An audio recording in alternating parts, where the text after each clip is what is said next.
Alright guys, welcome in the beautiful sunny Tokyo. For people who are a little bit newer to my channel, for people who have been already with me for a while, they know that I live in Japan and I will for the next 4 years as a student. And today is the Tokyo Game Show and I am of course not alone. I'm here with my good friend and classmate Kyle. What's up? From Texas, who's also here for 4 years. And so yeah, Tokyo Game Show. I've never been there because at my other school people weren't that much interested in video games. Kyle is though, me too. So what are you kind of looking forward to see at the Tokyo Game Show? The different game announcements, you know, what's coming in the coming months, you know, where the game companies are, you know, going and what they're deciding to do and things like that. Other than that, I have absolutely no idea. This is kind of my first convention, so. Didn't you go to any convention in the US? I've been to Texas at South by Southwest, but that's the ones I went to were like just small little announcement parties at like different bars and things like that. Nothing too convention hall-y. So this is the first big one? Yeah, first big one. So for me, So for me, I've been to something in Holland called, well, it's now called First Look, but back in the day it was called the Power Unlimited Game Awards. And it was small, it's probably going to be bigger, but I really liked the vibe mostly. It was too busy, like people were standing in line, so I really couldn't play too much, maybe 2 or 3 games. But what was the most stressful thing, of course, was that you were playing a game and behind you there was already the next guy waiting to play, so it doesn't really feel that relaxed. In terms of what I want to see, like I said, I really want to kind of soak up the vibe. I guess Kyle wants that too, more than a game. If there's a chance that I can play Bloodborne, which is of course from the creator of Dark Souls. Nobody on my channel cares about Dark Souls. Both Dark Souls 1 and Dark Souls 2 have been doing terribly in terms of views, but I don't care because I play the games that I like. But if there's a chance that I could play that, that's cool. I know that Metal Gear Solid 5 is there, but probably not playable. Maybe it is though, I don't know. Evil Within is playable, which I heard shitty things about. Like you said, Nintendo's probably not there. I don't know, we'll see what happens, so stay tuned. I've heard talk of a Halo tournament, so they might have that available. Alright, so we're through, and this is my ticket, and what's actually funny is that I actually didn't pay for a ticket. This American woman came up to me and said that she had an extra ticket, and her friend didn't show up, so she gave it to me, so I didn't pay for anything. Here we go.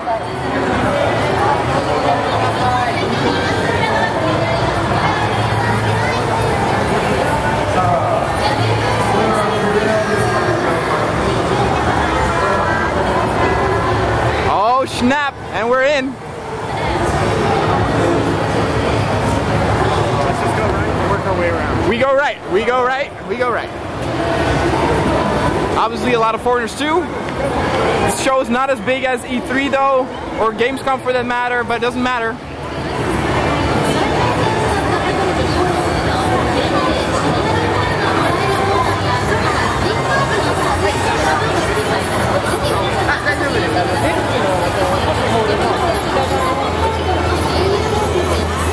You grab a book, look, I don't need one.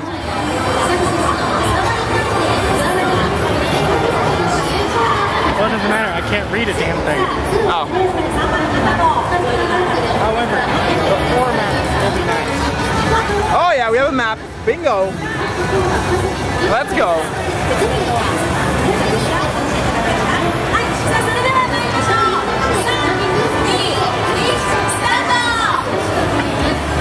Yeah! What the fuck is Zoids?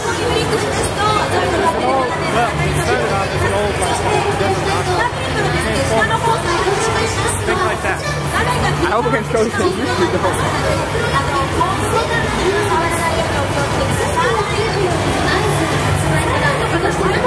There we go. Yeah, we discovered Bloodborne! Oh god, movie camera. Bloodborne!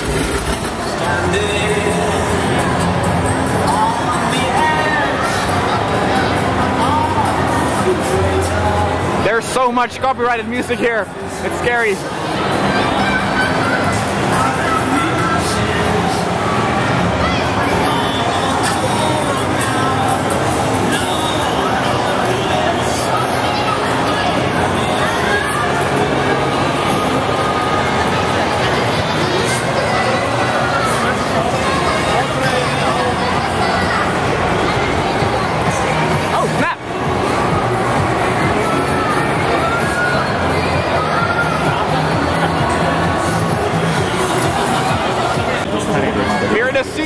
Japanese. Bloodborne is coming closer. We're almost there. We also got Destiny.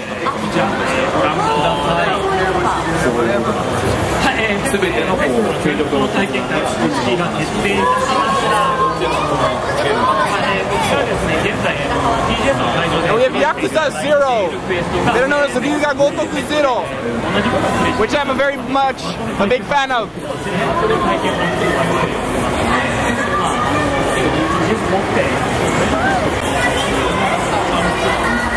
Yeah, baby.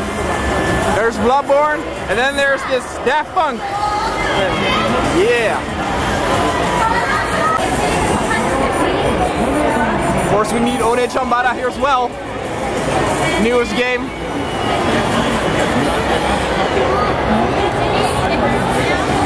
Alright, PlayStation has this spot.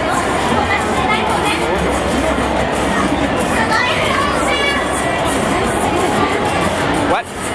PlayStation has the thing. Oh, we found a PlayStation booth.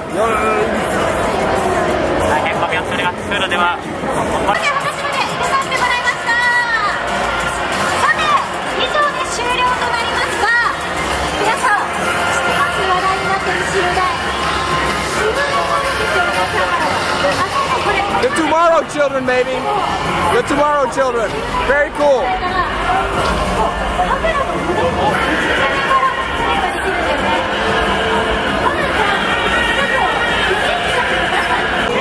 We got the Order 8086 as well. This is the guy who we know from the trailers.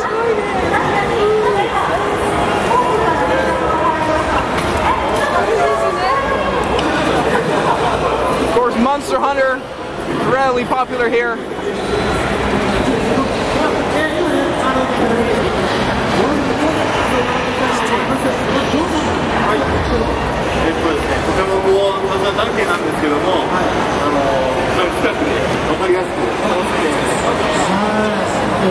Oh, it's the Ace Attorney game, isn't it? The one that's actually in the past. A lot of my friends are really looking forward to that.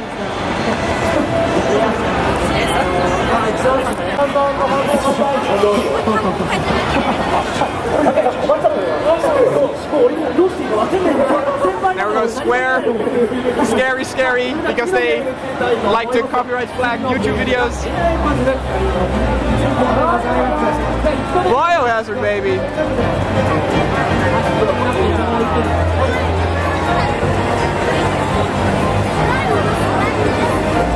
Capcom.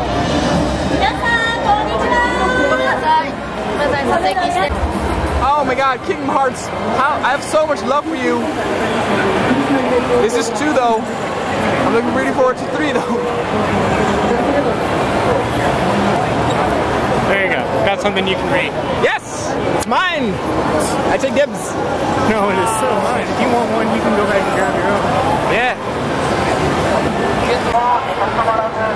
Now we're on the EA stand. Very cool. We got UFC, you got FIFA. Don't really care about FIFA, care about UFC though. BioWare fans though, there we go. Kyle found his game that he wants to check out. Dragon Age Inquisition. Not too sure if it's playable. We're gonna check out if it's playable. Dragon Age, baby. Actually not playable. It's a shame. Shows all the characters that are going to be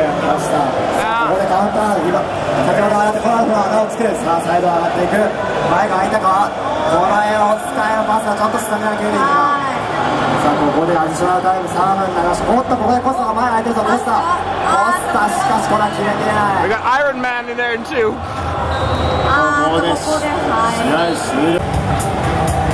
Got some Battlefield, boy. Battlefield Hardline. Being played here on PCs. Nice setup here.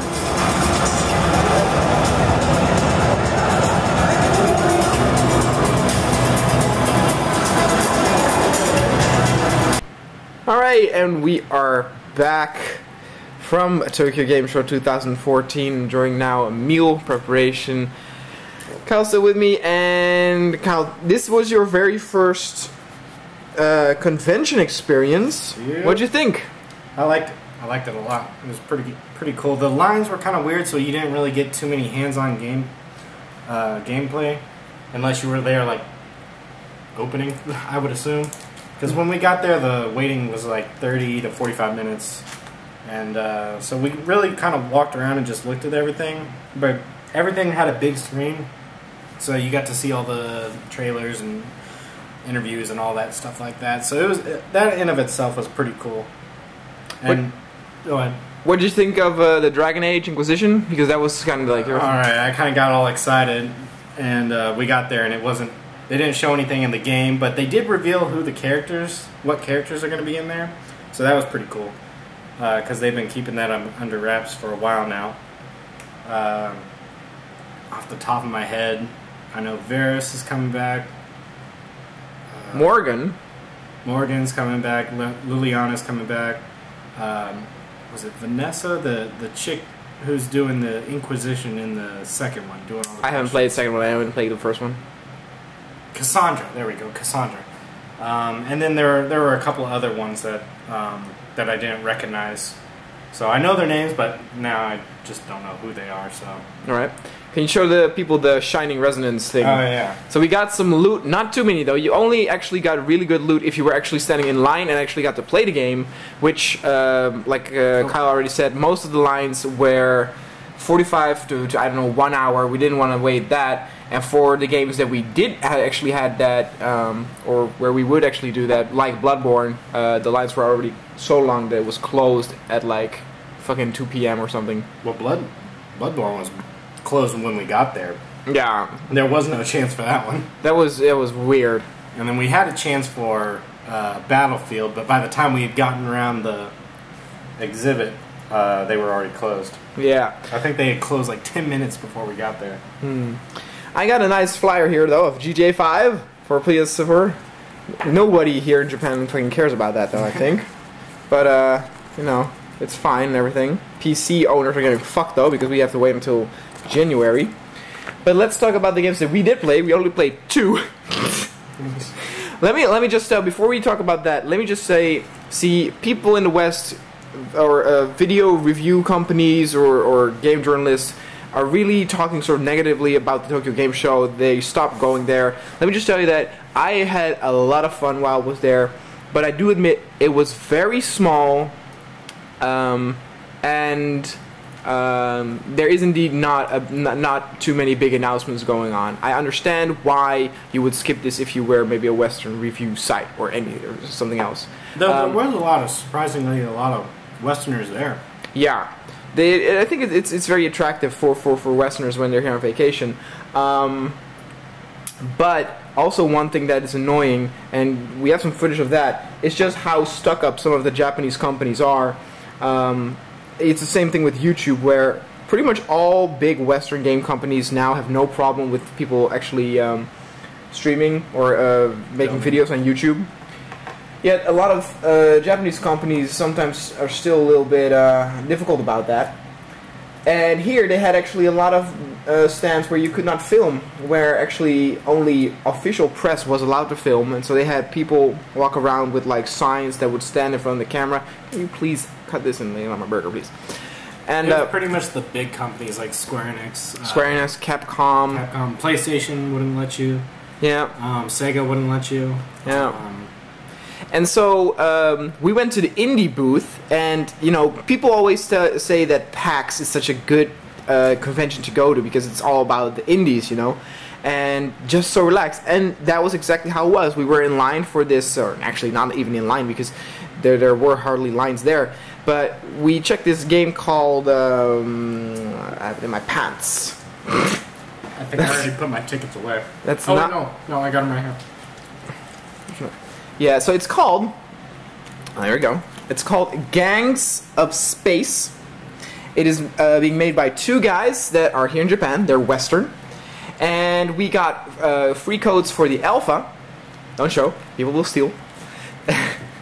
And it is a co-op MMO shoot 'em up, 2D shoot 'em up, and it looked kind of interesting. But what was really cool about it was just, you know, the creator came standing next to us, and we had a conversation about the game, and they weren't any difficult. You know, I asked, hey, can I play this on YouTube? He's like, yeah, I want, you know, more YouTube. We encourage that and everything, and just so chill and relaxed, and unlike all those big fucking companies, they're like, oh, don't stand here or don't film, blah blah blah.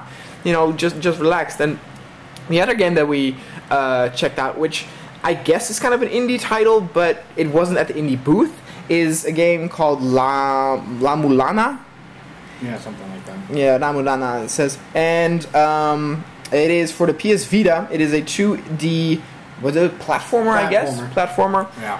And what was really cool about the demo we got is that you went into each room, and in each room was a different boss fight. So you actually didn't have to battle multiple enemies. Yeah, you actually had to always deal with a new enemy, or one new enemy. Yeah, one boss, who played, of course, differently every time. So it was also reminiscent of the sort of puzzle game, because you needed to figure out, how do I defeat this one enemy every time.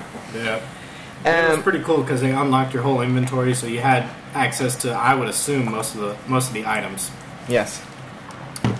So that made fighting them a lot easier. Mm-hmm. You just go through your inventory and you're like, I'm gonna go throw a grenade at this guy. Just throwing stars for this guy. Actually, throwing stars beat most of them.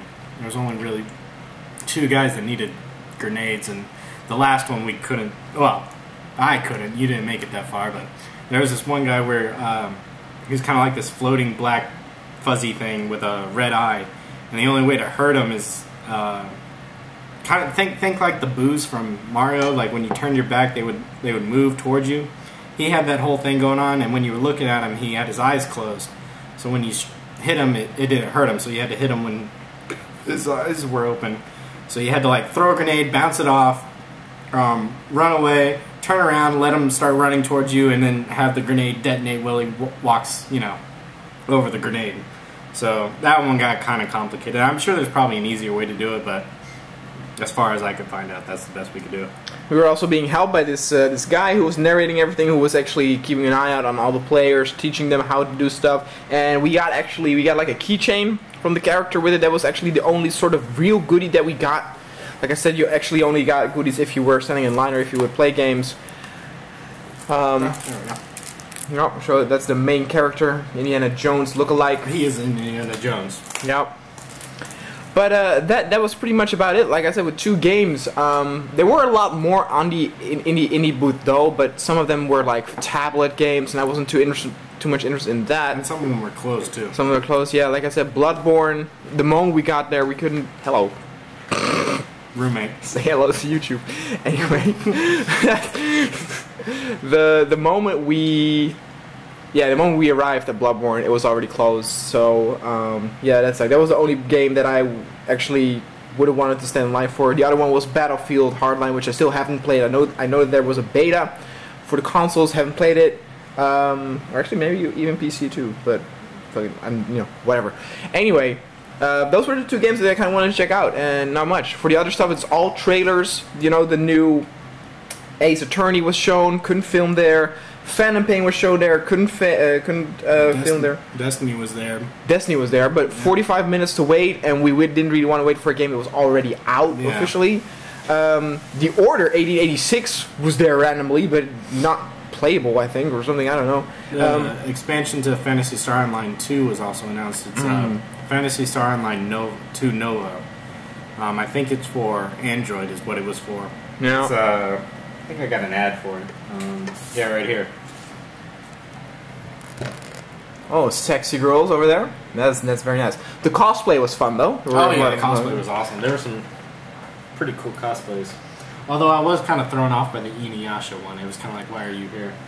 Yeah, I didn't see that one. I missed that one. But other than that, the only thing that really surprises me is that one game that was really, really advertised heavily on the way that we got there was Psycho Break, which in the West is being called Evil Within. There we go, Psycho Break.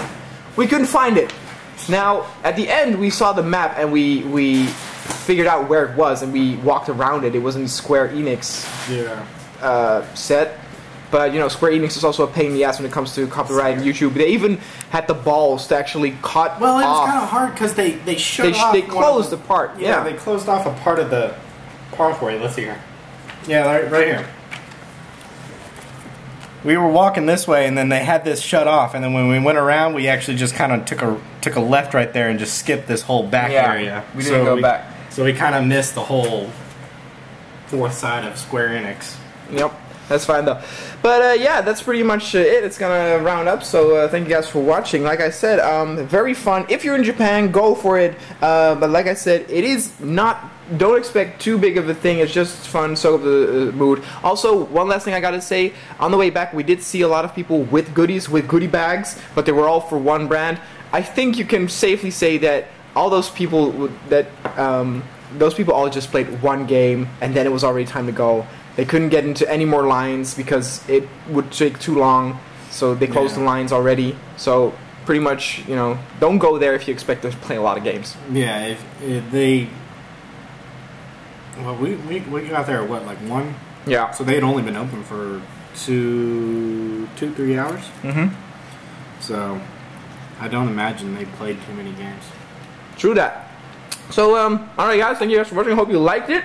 And you might see Kyle in the future again, but then digitally as a co-op or an opponent. So I also want to thank Kyle for coming with me today. It was fun. No problem. And see you guys next time.